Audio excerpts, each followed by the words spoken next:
She thought her secret was safe, hidden in stolen moments.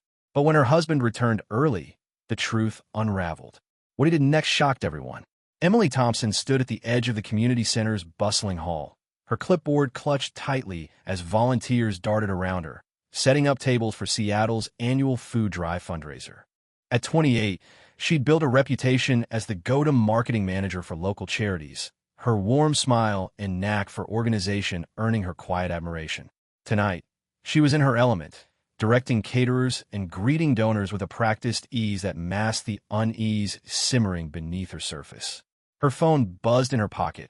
Another text from Jake, her husband of 3 years, who was halfway across the country on a tech consulting gig in Chicago. "Everything good for the event?" His message read. Emily typed back quickly, killing it. "Miss you." She hit send, but her thumb lingered over the screen, a pang of guilt twisting in her chest. She hadn't lied. Not exactly, but the words felt hollow. Lately, their conversations had dwindled to brief check-ins, his voice on calls carrying the weight of exhaustion, hers tinged with impatience. Jake, 30, was chasing a promotion, working late nights to impress his firm's higher-ups. Emily supported him, or at least she tried to, but the distance between them wasn't just physical anymore. She tucked her phone away and scanned the room, forcing herself to focus. The fundraiser was her project, a chance to shine professionally and give back to the community. Volunteers stacked canned goods while donors mingled, their laughter mingling with the soft hum of a local jazz band. Emily's best friend, Sarah, waved her over from across the room, holding 2 glasses of sparkling water. "You're a rock star, Em," Sarah said, handing her a glass. "This place is packed.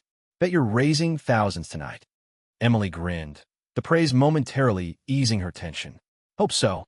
These food banks need every cent." Sarah tilted her head, studying her. "You okay? You seem off." "Just tired," Emily said, brushing it off. "Jake's been gone 2 weeks, and work's been nonstop."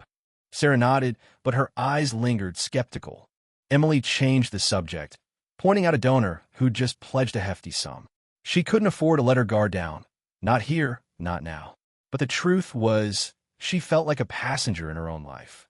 Her job was stable, her marriage outwardly solid, but something was missing, a spark, a connection, a sense of being seen.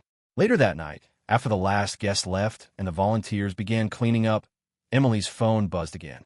Not Jake this time, but an email, an invitation to a college friend's wedding in Portland, set for the following weekend. The name on the invite made her pause. Lila, one of her closest friends from her university days.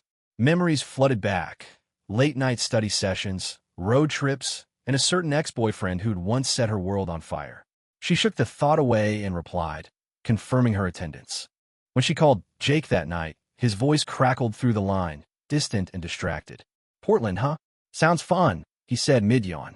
"Wish I could make it, but this project's kicking my ass." "You sure you can't come back early?" Emily asked, her tone lighter than she felt. "Nah, they need me here through Tuesday. You go have a good time. Tell Lila congrats." The call ended abruptly, his love you clipped and automatic. Emily stared at the ceiling, the silence of their Seattle apartment pressing in. She didn't want to admit it, but Jake's absence felt like a relief. No arguments, no tiptoeing around his stress. Just space to breathe. The next morning, she threw herself into work, finalizing fundraiser reports and answering emails. But by evening, restlessness crept in. She opened the wedding invitation again, her eyes lingering on the details. An outdoor venue, string lights, live music. It sounded alive, vibrant, the opposite of her quiet routine. She RSVP'd for 1, not 2, and felt a flicker of anticipation.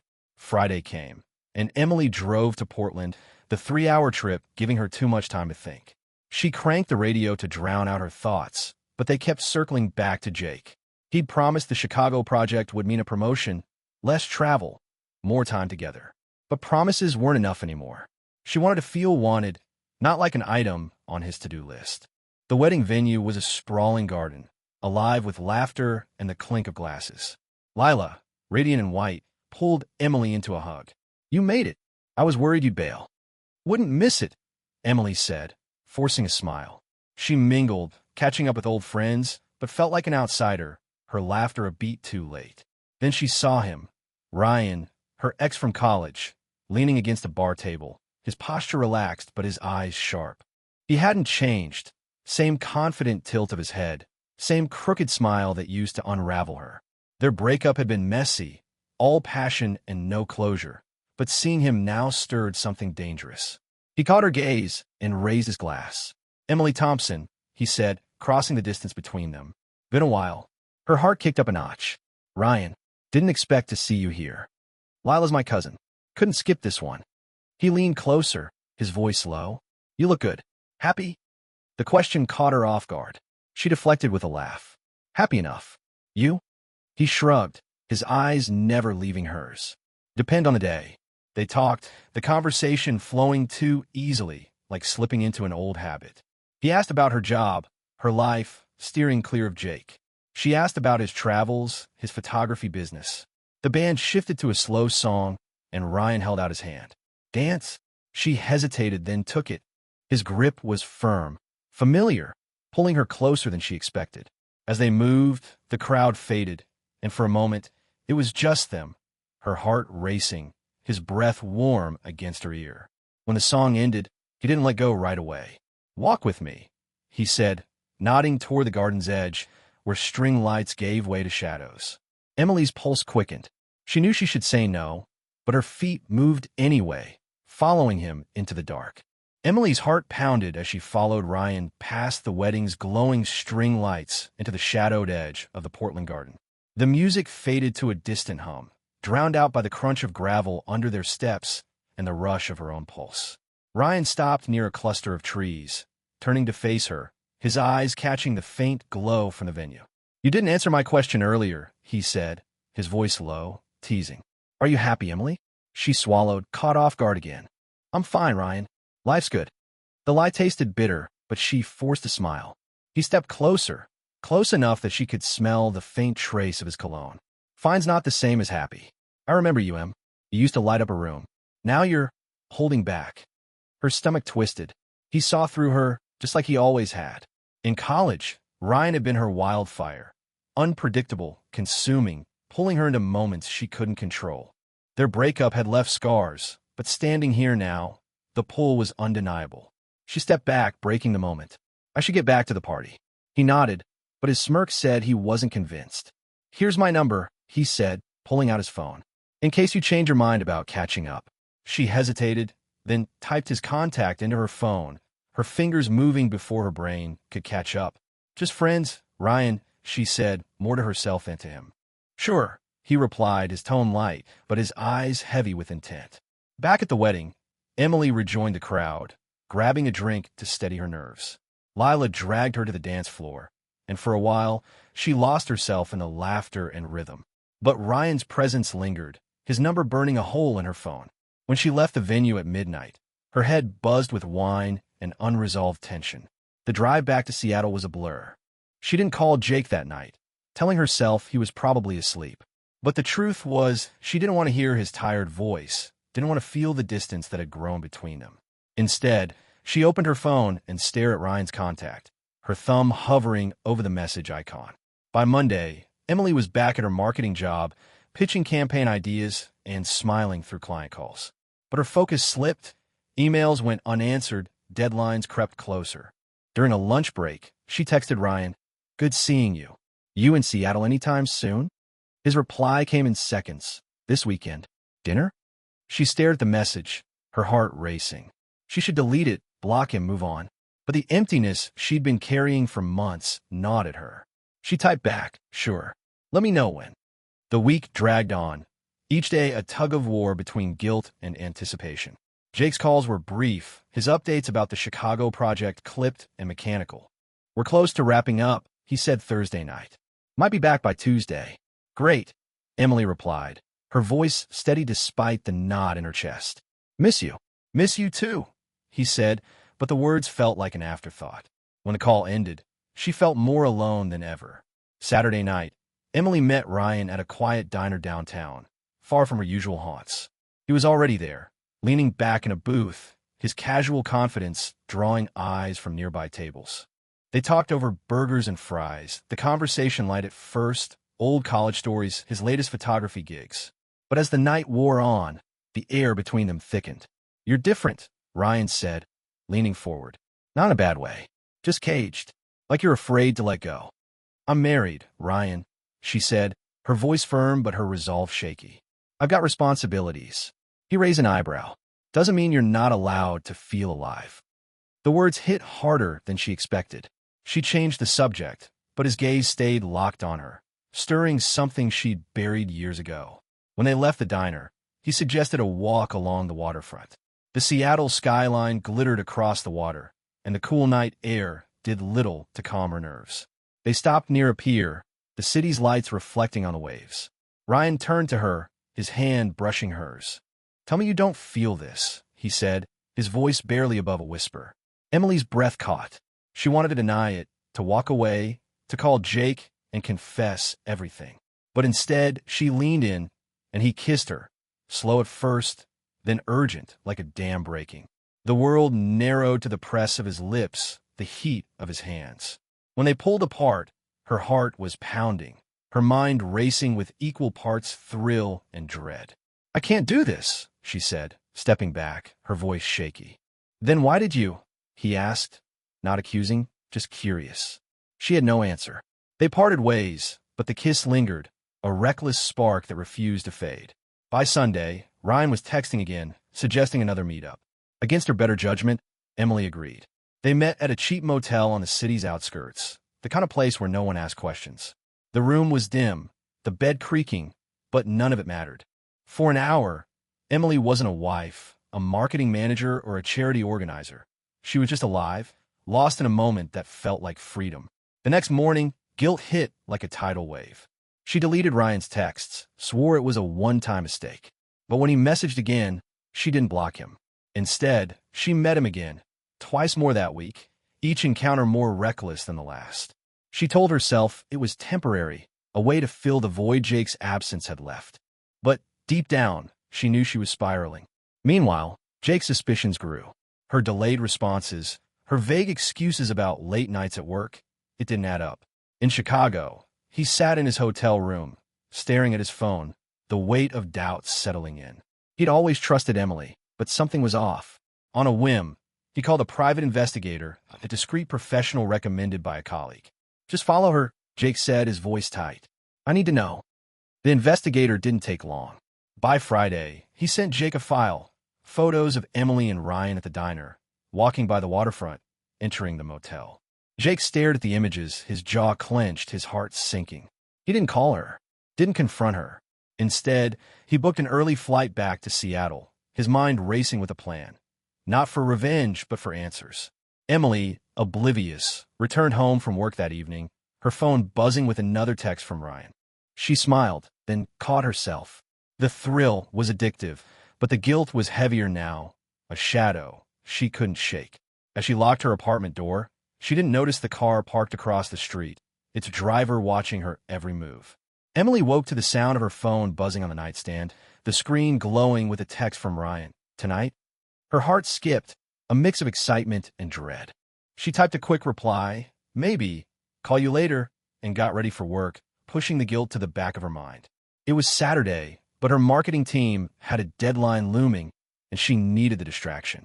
Seattle's morning traffic hummed outside as she drove to the office, her thoughts a tangle of Ryan's touch and Jake's distant voice.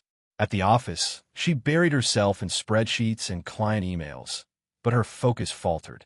A coworker, noticing her distraction, asked if she was okay. "Just a long week," Emily said, forcing a smile. The lie came easily now, a reflex honed over weeks of secret meetups. By afternoon, she agreed to meet Ryan at another nondescript motel, telling herself it was the last time. But as she left work, her phone rang. "Jake." "Hey," he said, his voice steady but clipped. "I'm coming back tonight. Flight lands at 8. Emily froze, her grip tightening on the steering wheel. "Tonight? I thought you said Tuesday." "Wrapped up early. Thought I'd surprise you." A pause. "You sound off. Everything okay?" "Yeah, just swamped at work," she lied, her pulse racing. "Can't wait to see you." "See you soon," he said, and the call ended. Emily's stomach churned. She texted Ryan, canceling their plans, her fingers shaking as she typed. She drove home, mind spinning. Jake's early return felt like a trap, though she couldn't say why. She just needed to act normal, keep it together until she could figure out what to do. At the apartment, she tidied up, erasing any trace of her restlessness. Empty wine glasses, stray receipts, anything that might hint at her double life. By 7:30, she was pacing, rehearsing what she'd say when Jake walked in. She'd hug him, ask about Chicago, pretend everything was fine. But when the door opened at 8:15, Jake's face stopped her cold. No smile, no warmth, just a hard, unreadable stare. He set his suitcase down and pulled a folder from his coat, placing it on the coffee table with deliberate calm. "Sit," he said, his voice low, controlled. Emily's legs felt weak as she sank onto the couch. "Jake, what's wrong?" He didn't answer, just opened the folder. Photos spilled out, grainy shots of her and Ryan at the diner, on the waterfront, slipping into the motel. A USB drive sat among them, labeled with a date. Her breath caught, her chest tightening as if the air had been sucked from the room. "I hired someone," Jake said, his tone flat. "After the wedding, you changed." Late replies, vague answers. "I thought I was paranoid, but..." He tapped the USB drive. "This has video. The motel. The car. Everything." Emily's mouth went dry. She reached for a photo, her hand trembling, but pulled back. "Jake, don't." He cut her off, his voice sharp now. "Don't lie. Not now." Her eyes stung, but no tears came. She wanted to explain, to say it was a mistake, a moment of weakness, but the words felt hollow, even in her head. "I'm sorry," she whispered, barely audible. "Sorry doesn't fix this." He stood, pacing a few steps, then stopped, facing her. "I trusted you, Emily. 3 years, and I thought we were solid. But you threw it away. For what? Him?" "It wasn't about him," she said, her voice breaking. I felt alone. You were gone, and I..." "Don't blame me," he snapped. "You made a choice. Every time you met him, every text, every lie, that was you." She flinched, his words cutting deeper than she expected. He wasn't yelling, but his quiet anger was worse, like a blade sliding under her skin. "What now?" she asked, dreading the answer. Jake pulled an envelope from the folder and set it beside the photos. "Divorce papers. My lawyer's already working on it. I want you out by morning." "Morning?" Her voice cracked. "Jake, can we just talk?" "There's nothing to talk about." He met her eyes, his gaze cold but steady. "I saw enough. The wedding, the motel, you sneaking around while I was working for us. I'm done." Emily's mind raced, grasping for something to say, something to fix this. But the evidence on the table was undeniable, a silent accusation she couldn't refute. "Where am I supposed to go?" she asked, her voice small. "That's not my problem anymore," he said. He grabbed his suitcase and headed for the bedroom, pausing at the door. "I'll sleep on the couch tonight. Be gone when I wake up." The door closed behind him, a soft click that echoed like a gunshot in her ears. Emily sat frozen, staring at the photos. One showed her laughing with Ryan outside the motel, her hand on his arm, her face lit with a joy she hadn't felt in months. Now, it looked like a stranger's face, someone she didn't recognize. She stood, legs unsteady, and grabbed her phone. She thought about calling Ryan, but what would she say? He was a spark, not a solution. Instead, she texted her friend Sarah. "Can I crash at your place? It's urgent." Sarah replied instantly, "Of course. Come over now." Emily packed a bag, essentials only, her hands moving on autopilot. She glanced at the bedroom door, half expecting Jake to come out, to yell, to cry, to give her something to fight for. But he didn't. The apartment was silent, the weight of her choices pressing down like a physical force.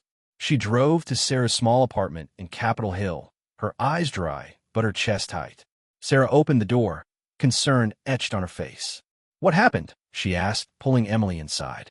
Emily sank onto the couch, the words spilling out in fragments. Ryan, the wedding, the motel, Jake's return, the photos. Sarah listened, her expression shifting from shock to quiet anger. "You messed up, Em," she said finally. "But you're here now. We'll figure it out."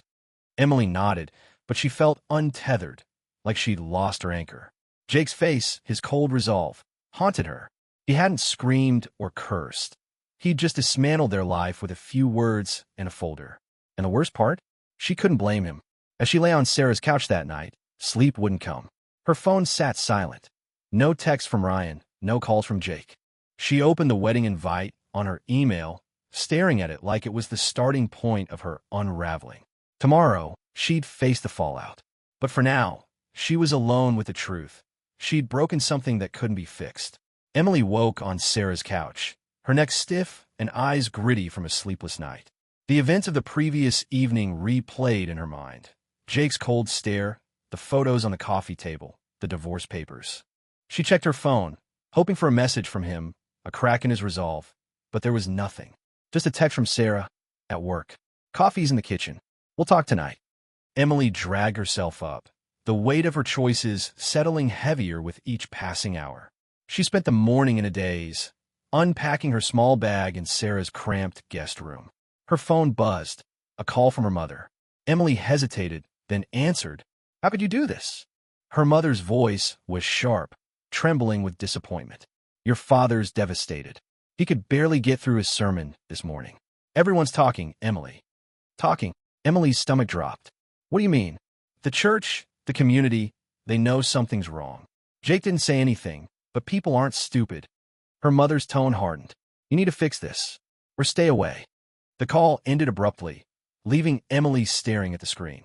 She hadn't expected the ripple effect to reach her parents so fast, their small-town church community quick to judge.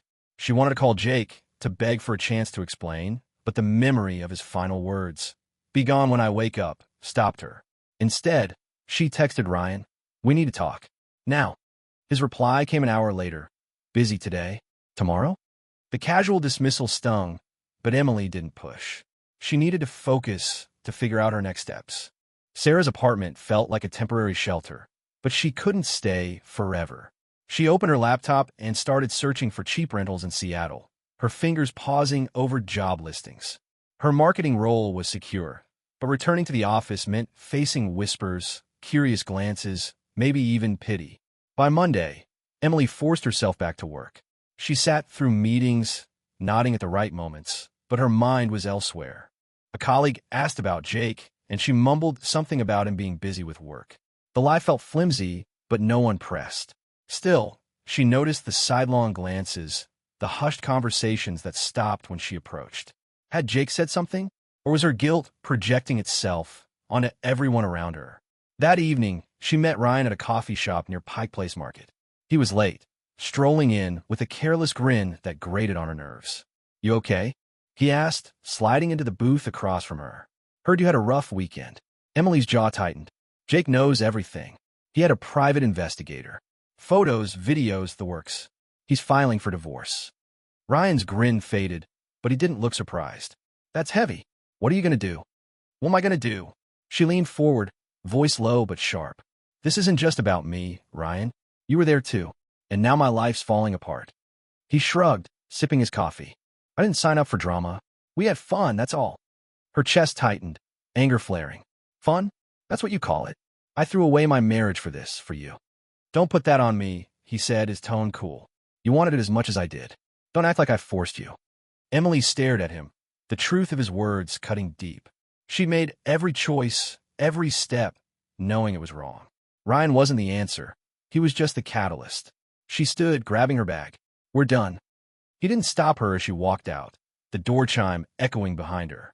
Back at Sarah's, she collapsed on the couch, the silence deafening. She'd expected to feel something, relief, maybe, or closure, but all she felt was empty.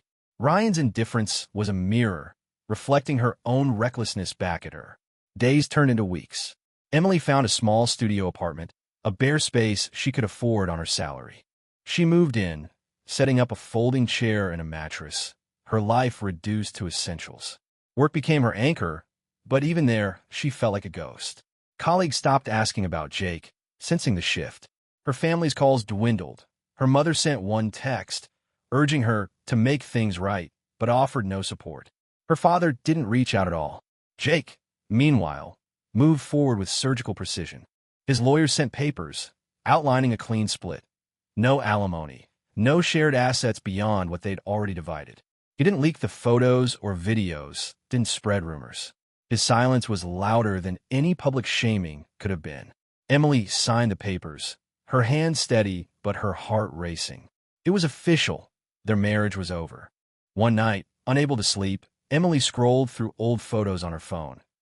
And Jake at a Seahawks game, laughing over beers, their first anniversary, toasting a waterfront restaurant. She stopped on a picture from their wedding, her smile radiant, his hand steady on her waist. The memory felt like it belonged to someone else. She deleted Ryan's number, blocked him, and shut off her phone. Sarah checked in regularly, dragging Emily out for coffee or a walk, but even her friend's support couldn't fill the void. "You need to talk to someone," Sarah said one evening, her voice gentle but firm. "A therapist, maybe. This isn't just about Jake or Ryan. It's about you." Emily nodded, the idea settling in. She'd been running. From Jake's absence, from her own dissatisfaction, from the truth of who she'd become. The affair wasn't about love or even desire. It was about chasing a feeling she couldn't name. But now, with everything stripped away, she had no choice but to face it. She booked an appointment with a therapist, a small step toward rebuilding. At work, she threw herself into a new project, a campaign for a local shelter. It wasn't redemption, not yet, but it was a start. She volunteered at the shelter on weekends, sorting donations and serving meals. The work grounded her, reminded her of the person she'd been before she lost herself. But the consequences lingered. Her parents remained distant, their silence a wound that wouldn't heal. Her social circle shrank, friends siding with Jake or simply drifting away. And Ryan? He vanished, his social media silent, his number disconnected. Emily didn't care. He'd been a mirror, not a solution, and she was done looking for answers in other people. As she stood at the shelter one Saturday, handing out meals, a woman thanked her with a tired smile. Emily nodded, a flicker of purpose stirring. The road ahead was long, but for the first time in weeks, she felt a spark of something real. Not the fleeting thrill of Ryan's touch, but the quiet strength of taking responsibility for her own life. Emily sat in the therapist's office, a small, quiet space in downtown Seattle, her hands folded tightly in her lap. It was her third session, and the question hung in the air, why did you do it? Dr. Harris, a calm woman with a notepad she rarely used, waited patiently. Emily's eyes flicked to the window, where rain streaked the glass, then back to her hands. "I wasn't trying to hurt Jake," she said finally, her voice low. "I felt invisible, like I was fading, and Ryan saw me. I thought that was enough." Dr. Harris nodded. "And now?" Emily exhaled, the weight of months pressing on her. "Now I see it wasn't about him. Or Jake. It was about me not knowing who I was anymore." The sessions became her lifeline, a place to unravel the choices that led to her unraveling. She'd moved into her studio apartment, a bare space she'd slowly made her own with a second-hand couch and a shelf of books. Work was steady. She'd regained her focus, leading a campaign for the shelter that earned her a quiet nod from her boss. But outside the office, her life was a work in progress. Her parents hadn't called since her mother's last text, and her old social circle had fractured, some friends ghosting her, others politely distant. She kept volunteering at the shelter, finding purpose in small acts, sorting clothes, serving meals, listening to people's stories. One Saturday, a man thanked her for a hot meal, his eyes tired but grateful. "Means a lot," he said, and Emily felt a flicker of something she hadn't in months. Connection, not to someone else, but to herself. Jake, meanwhile, had moved on. Through a mutual friend, Emily heard he'd relocated to a new apartment and was dating someone, a co-worker, someone steady. The news stung, but not with jealousy. It was the finality of it, the confirmation that their chapter was closed. He'd kept the evidence of her affair private, never weaponizing it, a choice that spoke of his dignity more than her shame. The divorce was finalized quickly, the papers signed without fanfare. Emily kept their wedding album in a box under her bed, unopened but not discarded. One evening, after a long shift at the shelter, Emily sat at her desk, a blank notebook open. She started writing a letter to Jake, not to send, but to process. "I'm sorry," she wrote, the words flowing fast. "Not just for what I did, but for not seeing what we had until it was gone. I thought I needed someone else to feel alive, but I was wrong. I'm learning to find that in myself." She filled 2 pages, her handwriting uneven, then set the pen down. The act felt like a release, a step toward letting go. Months passed, and Emily's life took on a quiet rhythm. She attended therapy weekly, peeling back layers of insecurity that had driven her to Ryan. She reconnected with Sarah, who'd stood by her through the worst, and started meeting new people at the shelter, volunteers, not lovers, who shared her drive to give back. Her parents remained distant, but she sent them a short email, not expecting a reply. "I'm working on myself. I hope one day we can talk." Ryan never reached out again, and Emily didn't care. She'd learned his truth at the coffee shop. His charm was a trap, his interest fleeting. Deleting his number had been her first real step toward reclaiming her life. But the bigger lesson came in therapy. The emptiness she'd felt wasn't Jake's fault or Ryan's allure. It was her own disconnection from her values, her purpose. One night, Emily walked home from the shelter, the Seattle air crisp with early fall. Her phone buzzed, a text from a new volunteer, inviting her to a group dinner. She smiled, typing a quick "I'm in." As she crossed the street, she passed a couple laughing, hands linked, and felt a pang, not of loss, but of clarity. Love wasn't a fix for her restlessness. It was something she had to build within herself first. At her next therapy session, Dr. Harris asked, "What do you want now?" Emily paused. The question simpler than it used to be. "To keep going," she said. "To be someone I'm proud of, not someone chasing a feeling." She doubled down on her work, pitching a new fundraiser that doubled the shelter's donations. Her colleagues noticed the shift, her focus, her quiet confidence. Sarah, over coffee, said, "You're different, Em. Stronger." Emily nodded, the words settling deep. She wasn't whole yet, but she was rebuilding piece by piece. One Sunday, she volunteered at a community event, handing out flyers for a food drive. A woman approached, thanking her for her work. "You're making a difference," she said. Emily smiled, the words landing like a gift. Later, she sat alone in her apartment, the notebook open again. She didn't write to Jake this time. Instead, she jotted down goals. A promotion, a trip she'd always wanted to take, a plan to reconnect with her parents, even if it took time. The past still lingered. Her mistakes, the photos, Jake's quiet exit, but it no longer defined her. She'd hurt him, betrayed their vows, and lost the life they'd built. But in the wreckage, she found accountability. The affair wasn't a rebellion. It was a symptom of her own lost compass. Now, she was charting a new path, not for forgiveness, but for herself. As she closed the notebook, her phone lit up with a group chat from the shelter volunteers, planning the next event. Emily typed a reply, her fingers steady. She didn't need Ryan's spark or Jake's stability to feel alive. She was enough. The story closed with Emily walking to the shelter the next morning, her steps purposeful. She didn't have all the answers, but she had a start. The audience would leave with a clear message. Mistakes carry consequences, but growth comes from owning them. True fulfillment isn't found in others. It's built from within.